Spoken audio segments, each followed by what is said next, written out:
사슬, 국민 뜻 헤아린다는 윤 정부, 뭐가 부족했는지부터 밝혀야.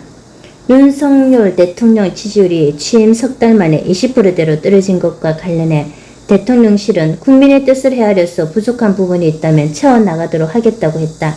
윤 대통령은 얼마 전까지만 해도 지지율 하락에 대해 별 의미 없다, 신경 안 쓴다고 했었다. 하지만 지지율 하락세가 멈추지 않고 대선 득표율의 절반까지 떨어지자 비로소 그 원인을 찾고 대책을 마련하겠다고 나선 것이다. 국정을 총괄하며 나라를 이끌어가야 하는 대통령 입장에서 여론조사 기관들이 제각각 발표하는 지지율 추이에 일희일비할 필요는 없다. 또 그래서도 안 된다.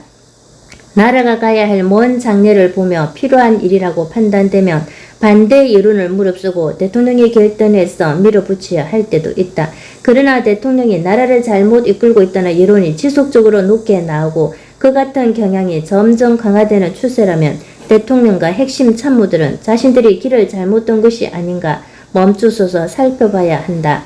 윤석열 정부에 대한 국정 지지율은 벌써 몇 주째 하락세를 이어가고 있다. 한두 군데가 아니라 거의 모든 조사에서 공통적으로 나타나고 있는 추세다.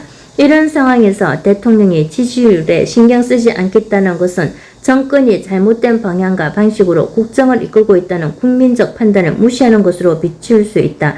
그런 점에서 국민이 어떤 점에 대해 부족하다고 느끼는지 헤아려 보고 고쳐 나가야겠다는 자세를 보인 것은 다행스러운 일이다.